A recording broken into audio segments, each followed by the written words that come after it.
계엄을 대비해서 법안도 발의하겠다고 합니다. 한동훈 대표 반응 들어보시죠. 있지도 않을 계엄에 대비하는 것은 차라리 있지도 않은 외계인에 대비하겠다는 것과 다를 바가 없습니다. 외계인 대비법을 만드는 것과 똑같습니다. 누가 계엄을 하겠다고 합니까? 김민석 의원이 할 수 있는 겁니까? 190석 정도 갖고 있으면 이런 황당한 짓을 해도 괜찮을 거다. 어디까지가 한계인지를 알아보겠다. 이런 얘기인가요? 저를 두고 민주당 일각에서 외계인이니 이런 얘기를 했더라고요. 본인들도 선을 넘었다고 생각했는지 진성준 정책위장이 사과 글도 올리고 제가 저랑 지나가다 만났을 때 사과한다는 말씀을 하시더라고요. 그 사과 제가 충분히 잘 받겠습니다. 한동훈 대표가 나보고 외계인 같다고 했는데 진성준 의장이 지나가다가 만났을 때 사과했다 이렇게도 얘기를 했죠. 아마 그걸 빌어서 지금 외계인 대비법 이렇게 또 얘기를 한 것 같은데 송 대변인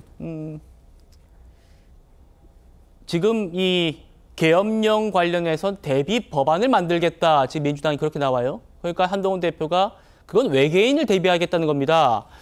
이런 얘기인데 당에서는 지금 어떻게 바라보고 계신가요? 아니 실제로 가능성이 전혀 없는 이야기고 전혀 불필요한 법안을 만들면서 헐리우드 액션을 하고 있는 겁니다. 자, 87년 민주화 이후로도요. 지금 민주당이 발의하겠다고 하는 계엄법 개정안, 즉 국회의원이 계엄령 하에서 현행범으로 체포됐을 때 국회가 석방을 결의해서 요구하면은 석방해야 된다. 그런 내용의 계엄법을요. 한 번도 발의한 적이 없어요. 우리나라 1980년까지 계엄이 실제로 있었던 나라인데도 민주화 이후에 지금 40년 가까이 되도록 이런 법안이 단 한 번도 발의가 된 적이 없습니다. 민주당에서도 한 적이 없고 심지어 21대 국회에서 민주당은 180석을 가지고 있었는데 계엄법 개정안을 단 한 건도 발의한 적이 없어요. 이 역사만 봐도 얼마나 엉터리 같은 주장을 하고 있는지 알 수 있거든요. 그러니까 본인들이 음모론 괴담을 펼쳐놓고 수습이 안 되니까 이제는 전혀 있을 수 없는 경우의 수를 만들어가면서까지 무슨 법을 개정하겠다 이렇게 하고 있습니다. 아니 2024년 개명천지에 국회의원 42명을 계엄령 선포해놓고 현행범으로 체포하는 게 가능하겠습니까? 좀 스스로 한번 자문해 보십시오.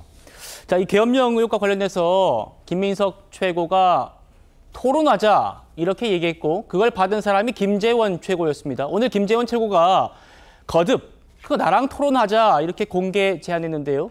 여기에 이어지는 한동훈 대표 얘기가 좀 흥미롭습니다. 들어보시죠.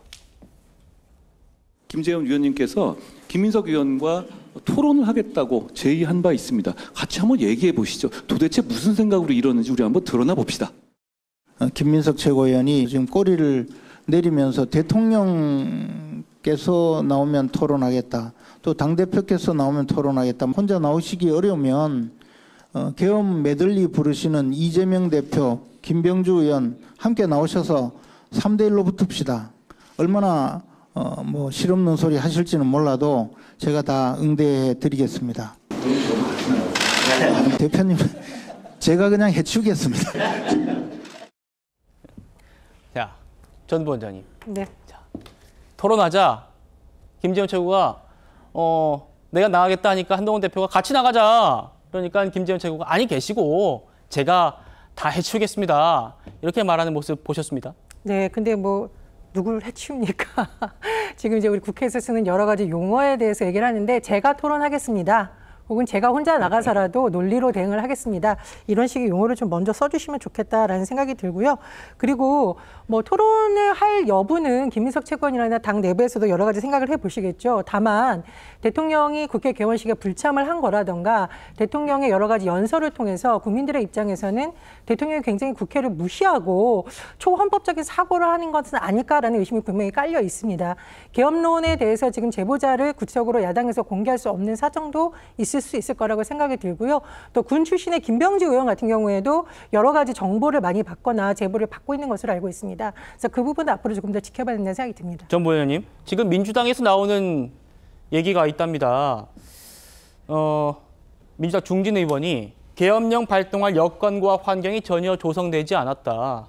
그리고 민주당 재선 의원도 2024년에 무슨 허무맹랑한 계엄이냐. 계엄론 메들리 좀 그만하자 라는 얘기가 나와요. 그러니까 지금 거의 한 달 돼 갑니다. 방금 말씀 중에 김민석 최고도 어떤 밝힐 수 없는 근거를 갖고 있을 거다라는 말씀을 주셨습니다만 그거 이제 좀 내놔야지 민주당 내부에서도 저런 말 안 듣지 않을까요?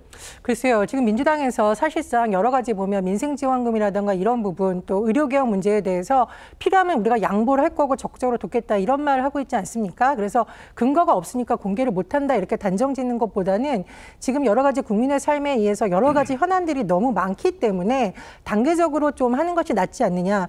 그리고 앞으로 국회 일정이 남아있기 때문에 거기서 밝힐 수도 있다라는 판단을 할 수도 있다고 그런가요? 봅니다.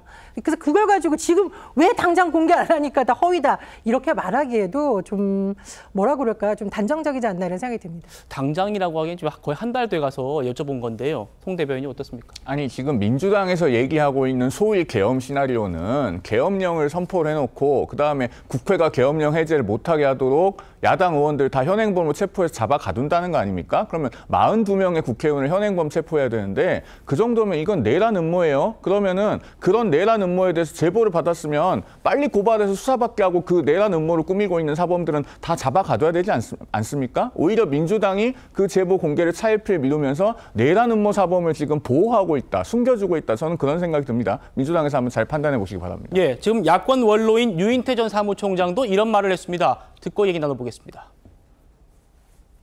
지금 대한민국이 그런 수준의 나라는 아니잖아요, 지금. 난 자꾸 저 얘기는 하는 게 민주당에 별로 도움이 안 되는 거.